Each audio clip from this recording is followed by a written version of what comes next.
I got this Moonlander keyboard a few days ago, which I absolutely love. But there is just a couple of things I'm not so keen about it. And there's also a couple of things I've noticed on the flip side of the board that are quite interesting, which we'll talk about in a minute. Now, the first thing that irked me a little bit is these big, fat red buttons here. Just a bit rattly. So I don't know if you can see just under the...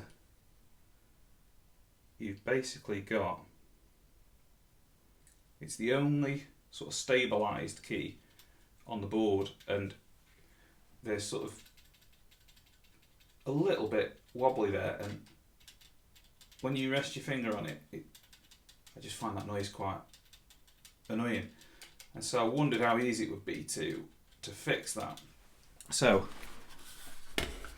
what I'm going to do is I'm going to use a technique that I've seen Rama, the fancy keyboard maker, use to silence stabilizers. I'm going to try and do it with the Moonlander key. So the first thing I'm going to do is just prise off this key, and you can see that'll just lift off there. And I'm just going to unhook that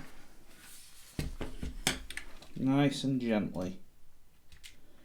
So there we go. So off comes the key, and you can see the little stabilizer mount there,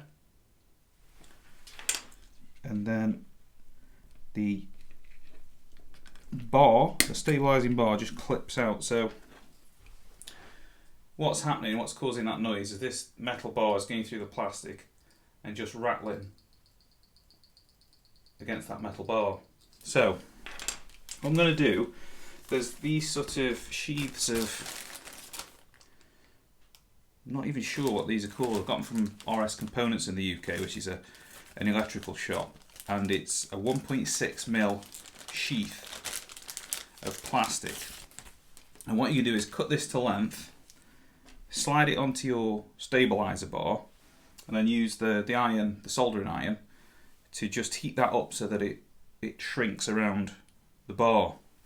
And then I'm going to use a little bit of silicone grease just around these mounts to just try and quieten it down a bit. It turns out this stuff is just a little bit too thick.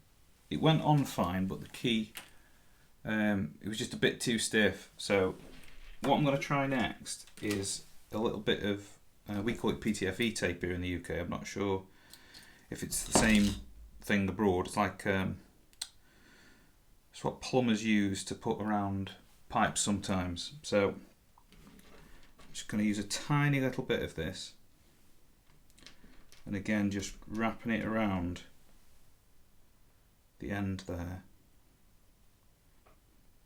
and that really sort of squishes down then on that leg. Let's see what that one's like. So again, I'm going to put a bit of grease around there,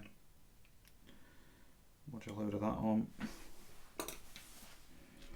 get the other sort of mounting. Certainly easier than the sheathing, so I'll put it in place and see what it's like.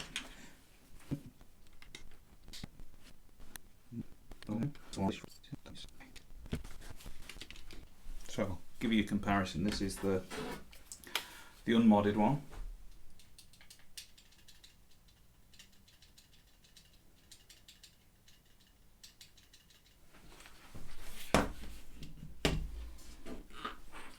And this is the modded one.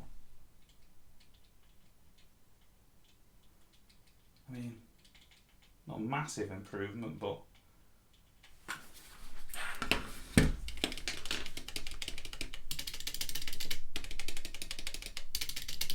just gets rid of that.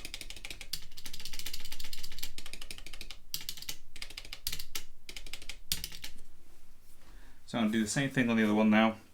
Plug it all back in, obviously make sure it's fine, and then I'll let you listen to them both. So got it all back together again now. There's slightly more tape on this one than this one, so you can hear that's the sort of normal press. Other side.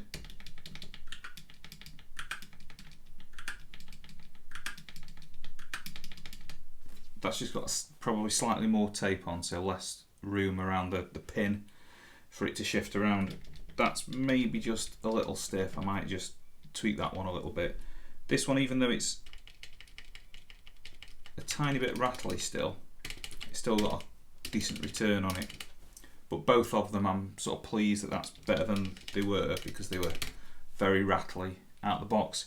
Now, one thing that I did notice as I was picking up the Moonlander, what I thought was really interesting is we've got these kind of, they look like mounting points here, and made me think, I wonder if there's a stand or something else coming out down the line. And then I also noticed this is a batch 1, and I don't know if that'll change down the line, but can you see on the thumb module it actually says original thumb module, which makes me wonder whether this thing, we're going to get some optional, you know, maybe a trackball or something there. I don't know, I just thought it was quite interesting that it called it the original thumb module, which kind of indicates to me that there's going to be different ones. So that's it. I hope if you have a go, obviously do this at your own risk. It was functionally fine before, I was just being picky and trying to improve it a little bit. So take a lot of care once you start pulling things apart. That's it for this little mod. Look out for a full review on the Moonlander in the next few days and weeks.